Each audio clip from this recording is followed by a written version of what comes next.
Yes, sir. Yes, sir. What's going on, family? Another Motivational Monday. Let's get right down to business. Listen, man, we got to talk about these standards, right? These expectations, and more importantly, our circle. Let's get into it. Okay, so let's talk about these standards first and foremost. Standards are reference points, right? Every company, every person that you know that's out there having success, they have a set of standards. And whatever those things are, they are musts, they are requirements, they are things that have to happen. Here's the difference in how it applies in our personal life. We have standards that we know that we do consciously, and we have unconscious standards, whether or not we realize it or not. My mother told me a statement a long time ago. She said, son, whether you know it or not, or even pay attention to it or not, you train people on how to treat you every day. You don't realize that sometimes the reason why people treat you a certain way or things don't happen for you or things are happening to you is because, honestly speaking, you created a standard that is acceptable to people for them to treat you in your kind of way. Great statement written by a great author named Ed Milet, that if you set your standards to low, unworthy goals, more often than not, you will live a life far below the one that you're capable of, and even worse, less than the one that you deserve. Think about that. All right, so now that we done covered those standards, let's talk about these expectations. First off, we got to dispel some of these things that we've heard over and over again, because there is a such thing as good expectations. Expect the unexpected. That's not a bad one. But you deal with the other ones like temper your expectations or don't get your hopes up. These things right here, to me, they tear down what the fundamental need that you need from an expectation to be. Like working out, eating right, all of those different things that are going to put you in a perspective or put you in place to have success. Well, you need expectations because you need to see what that's going to look like on the other end, right? You need to understand that if you commit to these standards and you make sure those in your circle are respecting that those are your standards, then you'll put yourself in a position to be able to have that outcome that you want. Right. You know how the old saying goes, if you hang around 4 millionaires, you're bound to become the fifth.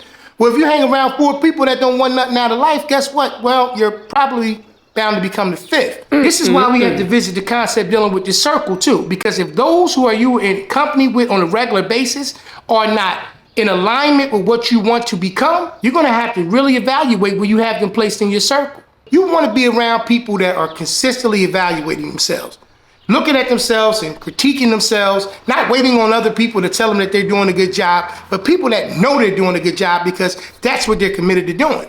Now, if you're around people who are comfortable with sitting still and not doing anything and not checking themselves and not uplifting themselves and not being critical when they need to be critical with themselves, those type of people are right where they belong. And if that's not where you want to be, you got to get away from those people. Yes, sir. One of the truest statements I ever heard in regards to standards and expectations and dealing with your circle is that if you are the smartest person in your circle, it's time to change circles. Just think about that for a second. If you're the smartest person, right? The hardest working person, the most dedicated person, the most focused person in your circle, it is time to change groups. Facts. You have different expectations than them. You have different standards than them. You got to get out of that. You got this life. You got this opportunity. Why waste a millisecond of it doing anything other than tapping into your greatness? Why?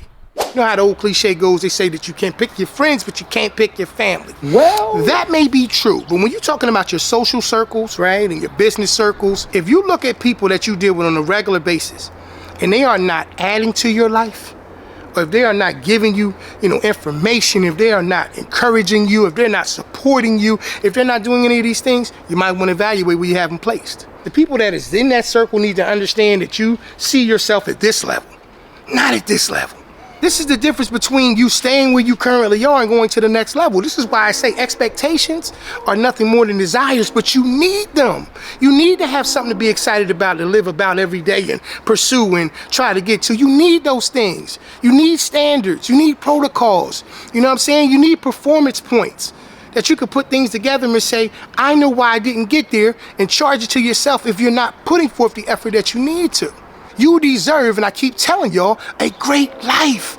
You are capable of it, but it's going to require that you have that keen understanding. Build strong standards, right?